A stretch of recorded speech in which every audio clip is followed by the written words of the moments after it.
شیخ عبد الرحمن بن سلام المقری نے کتاب القائد میں نقل کیا ہے کہ حضرت سلیمان علیہ السلام نے جب دیکھا کہ اللہ نے ان کے لیے دنیا کو وسیع کر دیا اور دنیا اس کے ہاتھ میں ہو گئی تو کہنے لگے، اے میرے معبود، اگر مجھے اجازت دیں تو میں تیری تمام مخلوقات کو پورے سال کھلاؤں تو بہتر ہوتا۔ تو اللہ تعالیٰ نے ان کے پاس وحی بھیجی کہ تو اس پر ہرگز قدرت نہیں رکھتا۔ پھر درخواست کی، یا الہی، ایک ہفتہ تو جواب ملا، اس پر بھی قدرت نہیں رکھتا۔ پھر درخواست کی، یا الہی، ایک دن، فرمایا اس کی بھی قدرت نہیں رکھتا۔ بہرحال اللہ تبارک تعالیٰ نے ایک دن کی اجازت دے دی تو حضرت سلیمان علیہ السلام نے تمام جنات اور انسانوں کو حکم دیا کہ وہ تمام کے تمام ان چیزوں کو جو زمین پر حلال ہیں، یعنی گائے، بیل، بکریوں، دمبے وغیرہ، اور ان تمام چیزوں کو جو جن سے حیوان میں سے ہیں، یعنی پرندے وغیرہ، جب جن و انس نے ان چیزوں کو جمع کر لیا تو اس کے لیے بڑی بڑی دیگیں تیار کی گئیں۔ پھر ان جانوروں کو ذبح کیا گیا اور ان کو پکایا گیا اور ہوا کو حکم دیا گیا کہ کھانے پر چلے تاکہ خراب نہ ہو۔ پھر کھانوں کو جنگل میں پھیلا دیا گیا۔ اس کا طول 1 مہینے کی مسافت کے برابر تھا اور اس کا عرض بھی اتنا ہی تھا۔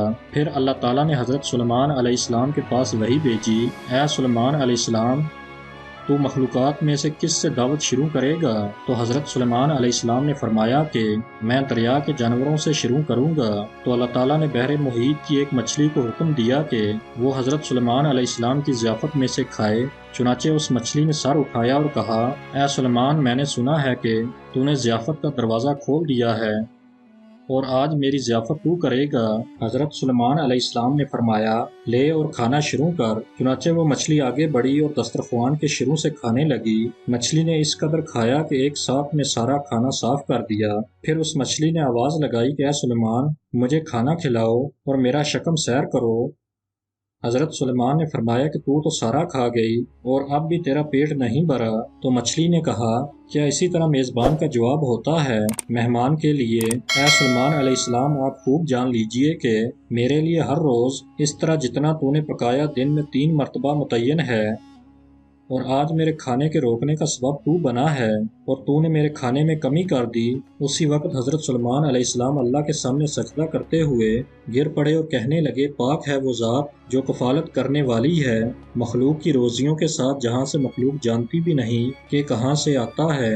بے شک ہمارے رازق صرف اور صرف اللہ ہیں، چنانچہ ہمیں صرف رزق اسی سے مانگنا چاہیے، اور کبھی اپنے مال و دولت اور وزارت و صدارت کے بل بوتے پر انسان ناز نہ کرے کہ میرے پاس مال ہے، منصب ہے، اس لیے مجھے رزق کے بارے میں پریشان ہونے کی ضرورت نہیں، بلکہ سب کچھ ہونے کے باوجود بھی اللہ ہی سے مانگتے رہنا چاہیے۔ دعا ہے کہ اللہ تعالیٰ ہم سب کو اس واقعے سے سبق حاصل کرنے کی توفیق عطا فرمائے، آمین یا رب العالمین۔